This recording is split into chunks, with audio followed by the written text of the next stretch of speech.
Welcome to the third tutorial on hyperrealism portrait, and in today's video I'll be covering the nose section, and I'll be telling you a little bit about the how you can draw the skin texture basically.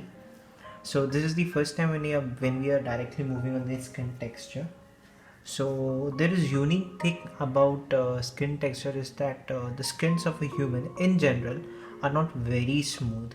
They have very small pores like thing. Okay, so in order to make your portrait more hyper realistic, there is a technique in which by which with the help of which you can do the same thing. You can generate some pores. So for today's video I'll be using some this pencils. This is 2B, HB, this is 3H, this is 2H, and I'll be using two blending stumps, 1 and 2. These are very small blending stumps. The reason is that I'll be doing the nose section, so the area is very small. I need to be very precise, so I'll be using this 1 and number 2 blending stumps. If you don't have blending stumps, you can even use the cotton buds also. They also work very good. Instead you can call they are better than this blending stumps also sometime. And as usual I'm using a normal eraser for adding more highlights.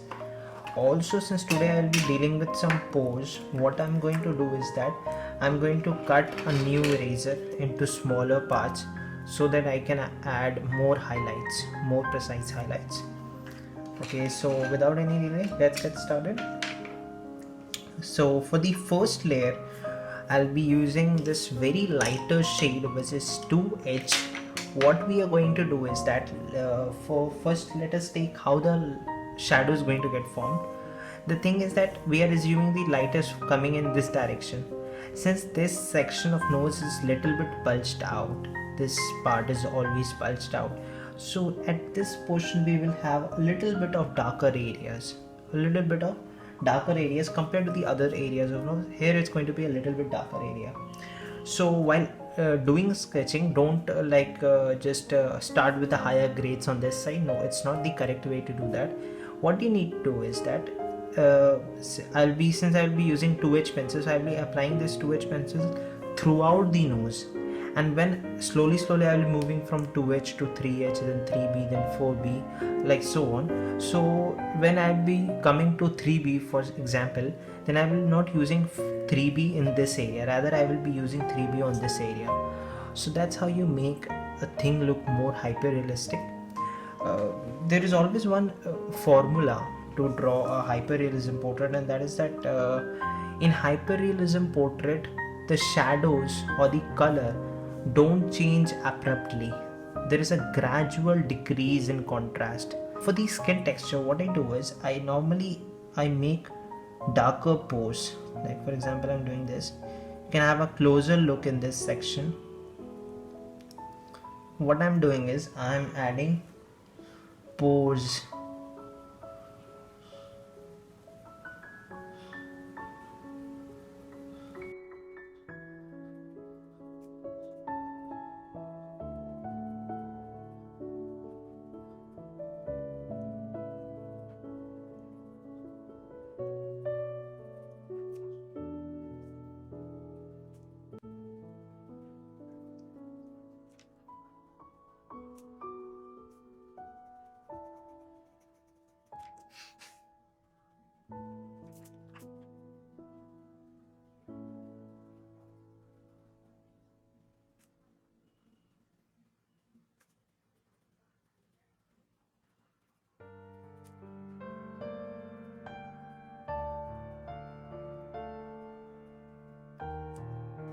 So since you can see that right now I have added some pose-like structure throughout the nose section.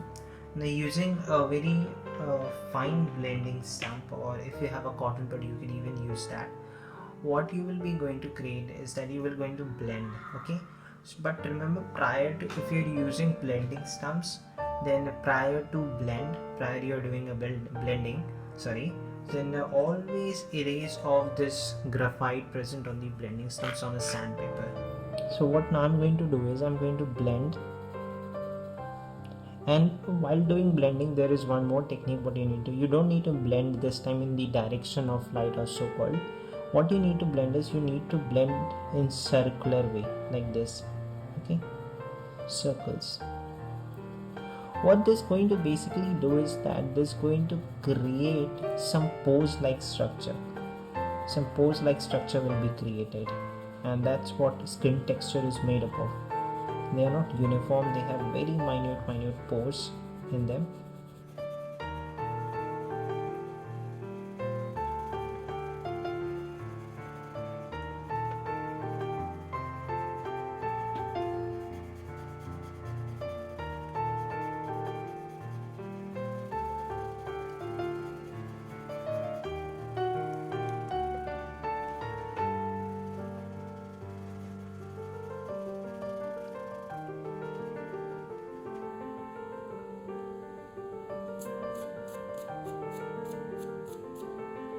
Now what you can find right now here is that this section of nose, this particular section of the nose are not so much darker as I have done in right now.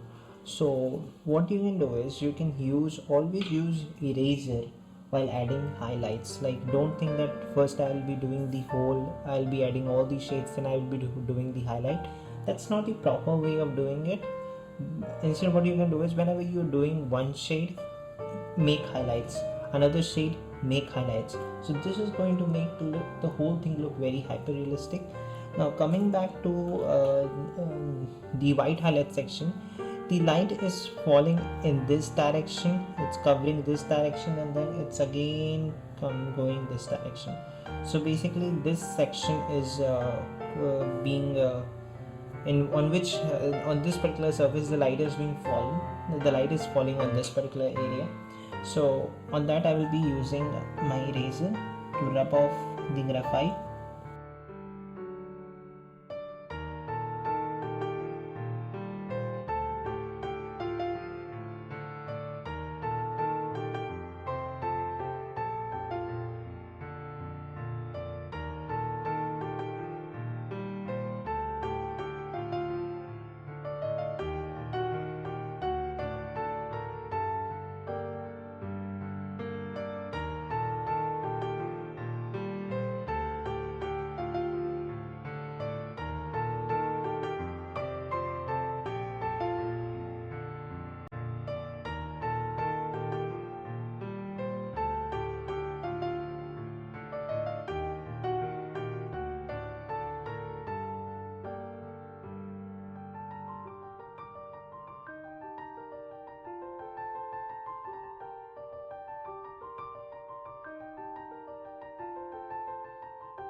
So now since I'm done with the first layer of the graphite, so now I'll be switching into some more higher grades, like now I'll be doing using HB pencil. So in the HB pencil, since I'm going to only use the HB pencil where the darker area is being formed and not on the all section of the nose, rather the parts which are only dark in color, I'll be using for them. And for again I'll be using the same technique for even the dark grades, that is I'll be drawing small pores at first, and then I'll be using blending stumps, or you can use cotton bud to blend them. Okay, also in this section there are a little bit of darker areas being formed, so I'll be just doing that also here the same.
So as you know, this section of nose is darker, so I'll be using higher grades like the 2B pencil for this region especially.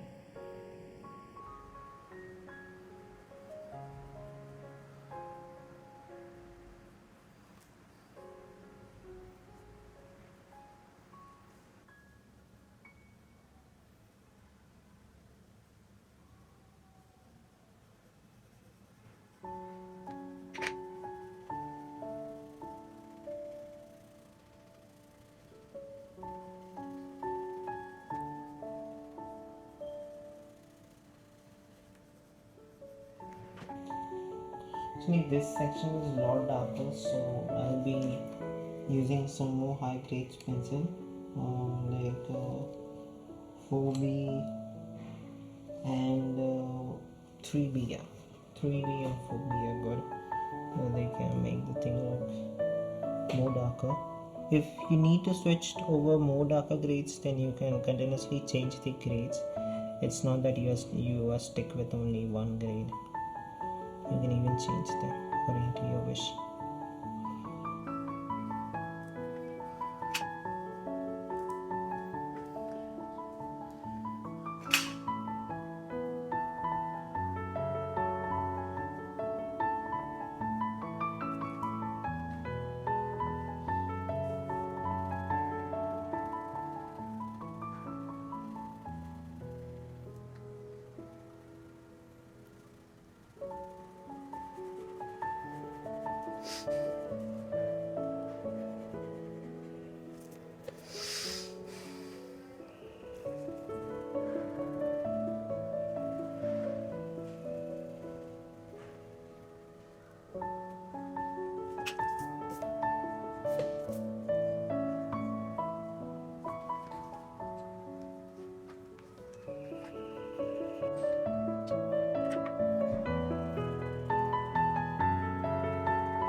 So that's all for the today's guys. I'll make you in the next video. Till then, have a nice day.